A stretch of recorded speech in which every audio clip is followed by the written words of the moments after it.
Kakatapos ko lang maligo guys at meron yung dala si Papa Peach na hindi ko alam kung anong tawag dito, salad. Tapos itong kani salad. Tapos ito yung mga sauce niya ito. Tapos ito peanut butter ata to.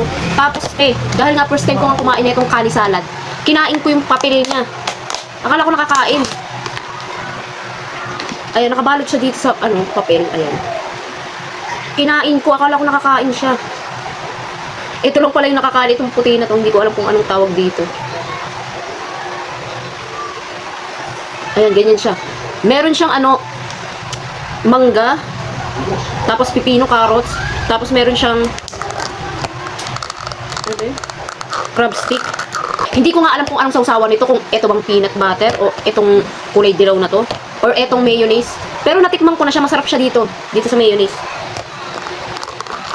Hindi ko alam bakit may kasamang parang peanut. Hindi ko alam kung para dito sa sa salad. Hindi naman siguro kasi mayonnaise naman yung sa salad ito. Meron nga rin siyang mangga yan.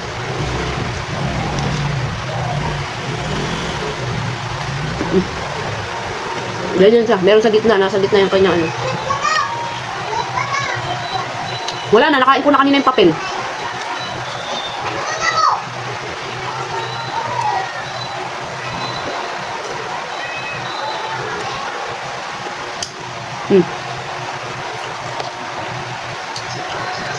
Hindi ko alam kung para saan tong peanut butter na to. Kung dito ba siya? Parang hindi naman bagay yung peanut butter dito.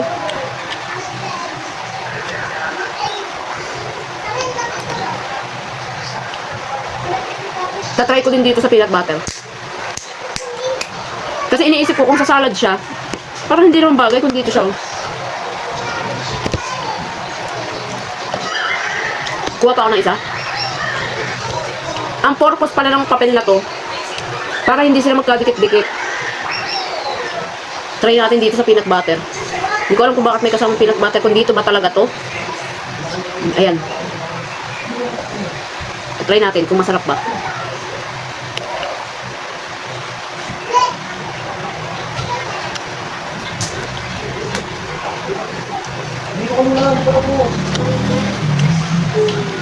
Parang mas bagay siya dito sa mayonnaise.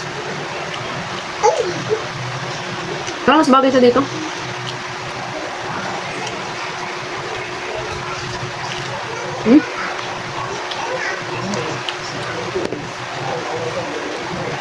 Hindi ko alam kung para saan to, kung dito ba talaga or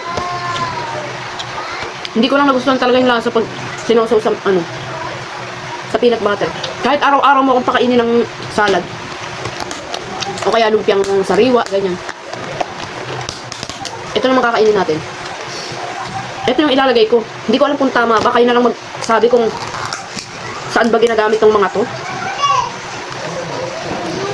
Kasi alam nga naman peanut butter ilagay ko dito. Tatlo yung sausawan niya. Para saan tong peanut na to? Try lang natin.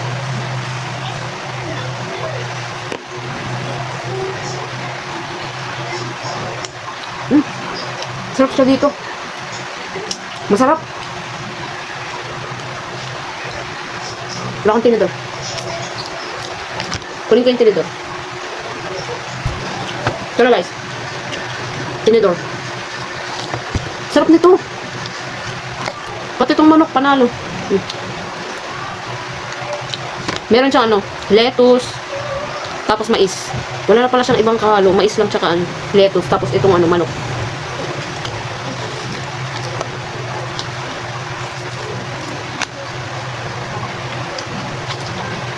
Ang sarap.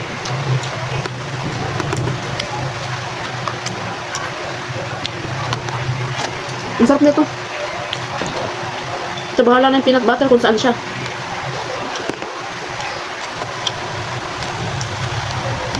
Baka parang sa tinapay yung peanut butter.